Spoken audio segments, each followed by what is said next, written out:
Hi, welcome back. Our previous lesson was on absolute and comparative advantage. Today we'll be looking at the power of prices. So prices guide nearly every decision we make, helping to organize and coordinate economic activities. They play three central roles, and we'll be looking at them today. So the first role that prices play is a price is a message between buyers and sellers. So what do we mean by this? So without price, potential sellers may not otherwise know what is happening on the demand side of the market. But when price increases, it sends a seller a clear message that their product is more valuable. This is because higher prices reflect an increase in buyers' willingness to pay for a good. So prices also reflect a buyer's willingness to pay. So for a seller who has no other information on what's going on the demand side, when the price of a good increases, it tells the seller that consumers are more willing to pay for the good. And then when the price of the good decreases, it tells the seller that the willingness of consumers to pay for the good has reduced. On the other side, without prices, potential buyers may not otherwise know what is happening at the supply side of the market. But when price increase, it sends potential buyers a message about how expensive it is for sellers to produce more of a product, as it reveals the seller's marginal cost. So prices can also indicate marginal costs. So for a consumer who has no other information about the seller's cost of production, they can use the price to infer the marginal cost of production. So when prices increase, it prompts buyers that perhaps the marginal cost of producing a good for a seller has increased. And when prices reduce, it also sends a message to buyers that the marginal cost of producing a good has reduced. Price messages help coordinate the extraordinary chain of events for a better outcome. So it sends both messages to consumers and sends message to producers. So this message will help coordinate the market to influence demand and supply for efficient outcome.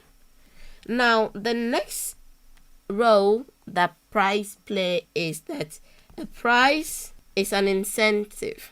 So when we talk of price being an incentive, what we mean is that a high price is an incentive for buyers to decrease demand, just as it's an incentive for suppliers to expand production. So a low price provides the opposite incentive. A low price is an incentive for buyers to increase demand, and is an incentive for sellers to reduce supply.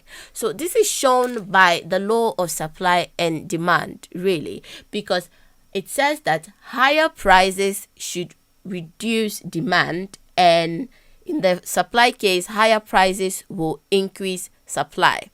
So when the price of a good increases, it incentivizes consumers to buy less of the good, and it does the opposite for producers. When the price of a good increases, it incentivizes them to expand production. Now, for sellers, prices influence their profit opportunities.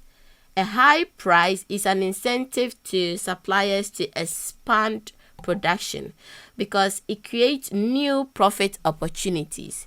So for sellers, high price means new profit opportunities. And then for sellers as well, low price means low profit opportunity. So a high price is an incentive to suppliers to expand production because it creates new profit opportunities.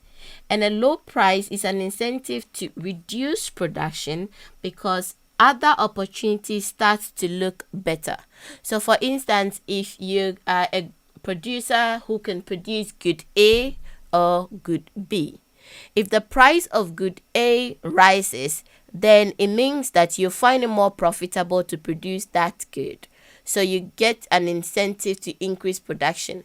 But then when the price of good A reduces, it means you get less profit when you sell each of product of good A. So good B starts to look better. So producers will now switch from producing good A to good B. Now for buyers, prices influence the opportunity cost of consuming a good. So higher prices raises the opportunity cost of consuming the good, creating an incentive to consume less. So for buyers, higher price raises opportunity cost of consuming the good. And then lower prices reduces the opportunity cost of consuming the good. So this is going to send an incentive to buyers to increase demand when prices are low and to reduce demand when prices are high. Now the third role that price play is that price aggregates information. So what we mean here is that prices aggregate diverse and dispersed information from various market participants, including consumers, producers, and investors. So this aggregation occurs spontaneously through buying and selling decisions made by participants based on their individual knowledge and expectations. So price in the market provide useful information which serves as a continuous feedback to market participants, guiding their decision. This process leads to efficient allocation of resources. So we have several buyers and several producers in the market who do not know each other and most likely do not have information on the other parties. But price is able to aggregate several information or messages that producers send to buyers or buyers send to producers, and do the demand and supply decisions of these parties. The price is able to aggregate all of these information to lead to an efficient outcome. So this is all that we have for our lesson on the power of prices. Our next lesson will be on externalities. If you enjoyed today's lesson, consider subscribing.